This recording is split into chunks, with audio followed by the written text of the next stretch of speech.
Collectorate का घेराव कर रहे हैं, उसके लिए भी आमंत्रित कर रहे हैं। आप 2 बजे के आसपास कभी भी आए, यहाँ 12 चौक पे इकट्ठे होंगे। और उस दिन क्या है, ये 12 फरवरी को पूरे मध्य प्रदेश में हम लोग स्ट्राइक करते हैं। बड़ी स्ट्राइक होती है, पहली बार मतलब गाँव से लेके शहरों तक तमाम सारा कोयला की जो हमारा ठेका है वो भी हड़ताल में रहेगा, बहुत बड़ी हड़ताल है। तो ये काफ़ी चर्चित हड़ताल होने वाली है, क्योंकि सरकार ने जो है सारे लेबर लॉ खत्म कर दिए, मनरेगा को निपटा दिया। तो ये जो पूरा मुद्दा है हमारा, इसको लेके और 3 बजे के आसपास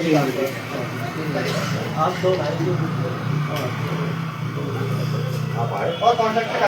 आप सब लोग जो नल जल चालक हैं ये हैं, उस दिन गांव में पानी की सप्लाई नहीं करेंगे तो उसका असर पड़ेगा, ठीक है ना। नल जल योजना बंद रहनी चाहिए उस दिन, ये आपकी जिम्मेदारी है। जो 3 साल से अपन को वेतन नहीं मिला है, और प्रशासन भी, सरपंच भी, सचिव भी इस तरफ कोई गंभीरता से ध्यान नहीं दे रहे हैं, तो जो है हम लोगों की भी जिम्मेदारी बनती है कि हम अपने हक के लिए बोलें और अपनी बात को पहुंचाएं। ये मध्य प्रदेश में ये जो छोटा कर्मचारी है जो सरकार का काम करता है, उसके साथ बहुत बड़े स्तर पर अन्याय हो रहा है, बहुत बड़े स्तर पर।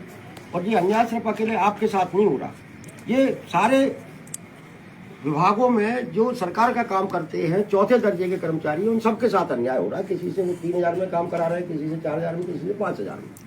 बताइए इससे बड़ा अन्याय क्या हो सकता है।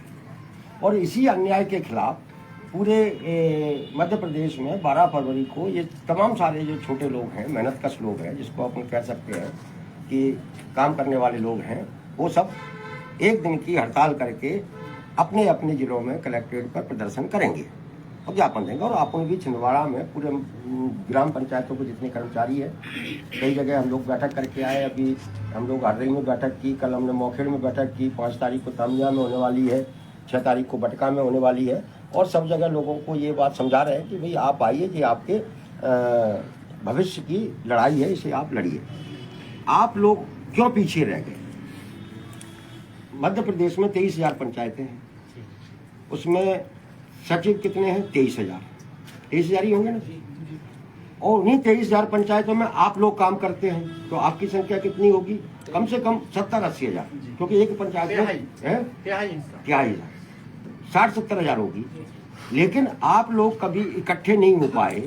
पंचायत सचिव जो उसी पंचायत में ग्राम सभा के जरिए, पंचायत के जरिए उसकी नियुक्ति हुई थी 300-500 रुपए में, वो आज 50,000 रुपए ले रहा है। आप लोग आज भी 2026 में भी 3,000-2,000 में काम कर रहे हैं, वो भी मिलता नहीं है। क्यों मिल रहा है? क्योंकि आप इकट्ठे नहीं हुए। जिस दिन ये 70-80 हजार लोग में से अगर 25% लोग भी इकट्ठे हो जाए, 25% का मतलब है कि 15,000 लोग भी इकट्ठे हो गए मध्य प्रदेश के, तो आपके साथ अन्याय उसी दिन समाप्त हो जाएगा। सचिव भी 23,000 थे, लेकिन पूरे 23,000 इकट्ठे नहीं होते थे। लेकिन वो जब भी कोई कार्यक्रम करते थे तो 10,000, 5,000, 10,000 लोग इकट्ठे हो जाते थे। जिले में करते थे तो उनके जितने सचिव हैं वो सब आ जाते थे।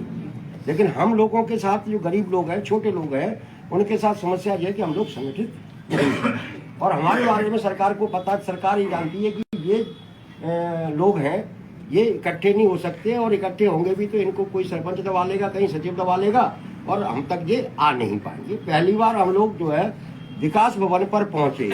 विकास भवन हमारा दफ्तर है, जहाँ पंचायतों के बारे में सारी नीतियाँ बनती है। चौरई से भी काफ़ी लोग गए थे उसमें, और पहली बार विकास भवन का घेराव किया गया। राजेश ने खूब नारे लगाए, तमाम सारे लोग जो है। तो पहली बार जो पंचायत ग्रामीण विकास विभाग की प्रमुख सचिव है, उस तक अपनी बात पहुंची। वहाँ के जो कमिश्नर थे छोटे लाल जी, वो ज्ञापन लेने आए, उन तक अपनी बात पहुंची। अपन ने अब इकट्ठा होना शुरू किया है। हम लोगों ने इसलिए पूरे जिलों में सब जगह ये कहा है कि 12 तारीख को सब लोग ज्ञापन दो। अगर जिन ज्ञापनों में हमारी हिस्सेदारी 30, 35, 40 हजार तक हो जाती है पूरे प्रदेश में, तो उसका फर्क पड़ेगा। फिर हम एक बार और विकास भवन जाएंगे, जरूरत पड़ी तो पंचायत मंत्री के बंगले को भी घेरेंगे, क्योंकि जब तक आप लड़ेंगे नहीं तब तक आपकी कोई सुनने वाला नहीं है। और आप ये सब लोग जानते हैं कि देखिए बच्चा भी जब रोता है तभी माँ दूध पिलाती है। आप जब तक बोलेंगे नहीं तब तक आपको मिलेगा नहीं।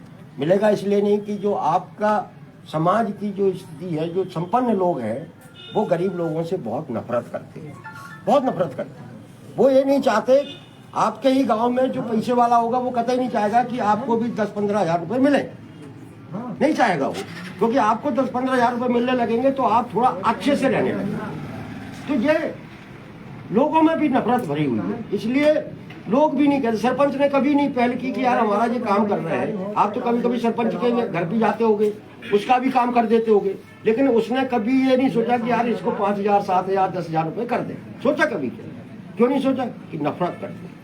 और ये पूरी जो सरकार है, पूरे जो अधिकारी है, ये सारे के सारे लोग गरीब लोगों से नफरत करते हैं, छोटे लोगों से नफरत करते हैं। और इसीलिए जो चौथे दर्जे की नौकरी है, मतलब चपरासी की नौकरी है, जो हर दफ्तर में रहती, बगैर चपरासी के कोई दफ्तर खोल नहीं सकता, बगैर चपरासी के कोई किसी दफ्तर में साफ सफाई नहीं हो सकती, पानी नहीं पिला सकता कोई। तो चपरासी एक आवश्यक कर्मचारी है किसी दफ्तर का, लेकिन चपरासी की भर्ती इस मध्य प्रदेश में सरकार ने नहीं की। और इसी तरीके से वो 3,000, 5,000 में काम करा रहे हैं, चाहे स्कूल हो, छात्रावास में हो, अस्थायी कर्मचारी रख लिए, अंशकालीन रख लिए, ऐसे ही बुला लिए और करा लिए। तो ये जो व्यवस्था सरकार ने बनाई है, तो क्यों बनाई है? क्योंकि वो नहीं चाहते कि ये गरीब जो तबका है, शहरों का भी, गांव का भी, वो आर्थिक रूप से संपन्न बने। और ये पूरी सरकार इसी नफरती विचारधारा से चल रही है, नफरती विचारधारा से। आप क्या सोच रहे हैं? ये जो आप टीवी पे विज्ञापन देखते होंगे केंद्र सरकार के, मध्य प्रदेश सरकार के,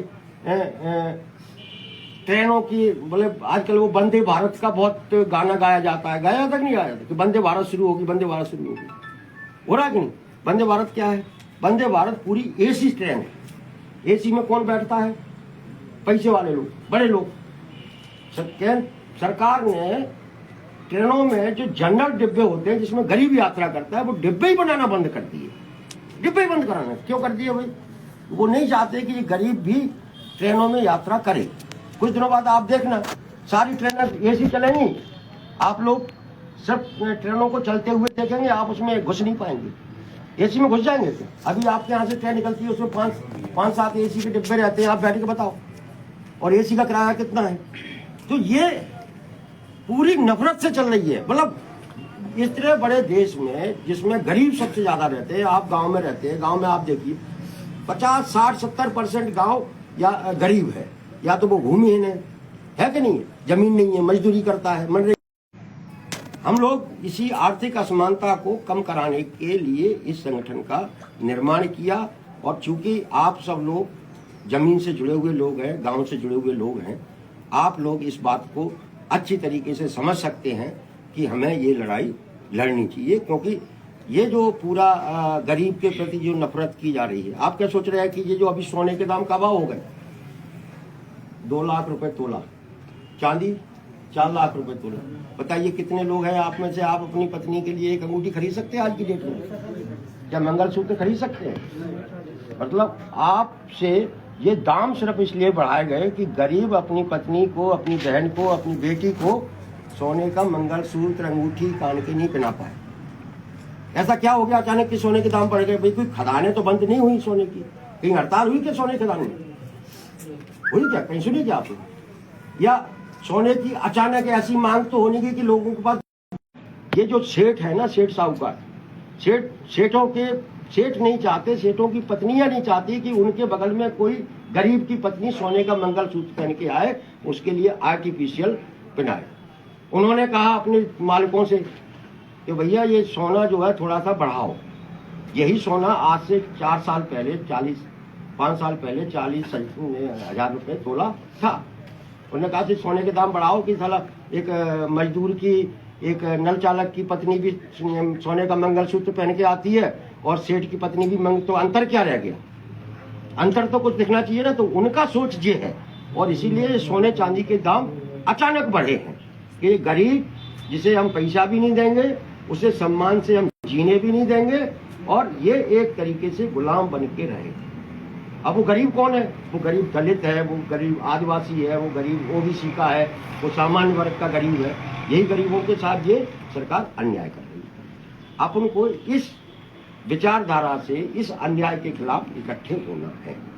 आप सब लोग 12 फरवरी को जितनी संख्या में आ सकते हैं एक दूसरे से संपर्क करें। छिंदवाड़ा में अपन कलेक्ट्रेट पर प्रदर्शन करेंगे और जरूरत पड़ी तो अपन कलेक्ट्रेट का पे रात भर बैठेंगे भी। उनसे कहेंगे कि भाई हमारे लिए कम से कम इतना आदेश तो निकाल दो कि हमें पूरे जिले में, पूरे मध्य प्रदेश में एक समान वेतन मिलने लगे। तो अपन को घेराव करना है कलेक्ट्रेट का। और अपन देखिए लड़ेंगे नहीं, 2-4 बार पिटेंगे नहीं, तब तक अपनी तनख्वाह नहीं बढ़ने वाली है। ठीक है कि नहीं? क्योंकि अपना दुश्मन बहुत ताकतवर है। और दुश्मन कितना ताकतवर है इसका अंदाजा तुम अपने पंचायत से लगा सकते हो कि पंचायत का जो सरपंच है, आप उसी से बात आंख मिला के बात नहीं कर सकते, वो आपको अड़का देता है। अड़काता कि नहीं? तो फिर जो अंतरी संतरी मंत्री से बात करने की अपनी हैसियत है क्या? इनसे बात करने की अपनी हैसियत तभी बनेगी जब अपना 80,000 जो नल चालक है, पंप ऑपरेटर है, भ्रष्ट है, सफाई कर्मी है, ये 80,000 जिस दिन इकट्ठा हो जाएगा उस दिन ये सारे के सारे लोग आपके सामने खड़े होंगे। वो कहेंगे कि हम आपका वेतन भी बढ़ा रहे हैं, आपको 4थे दर्जे का कर्मचारी बढ़ा रहे हैं, लेकिन शर्त एक है कि आप हमको वोट दें।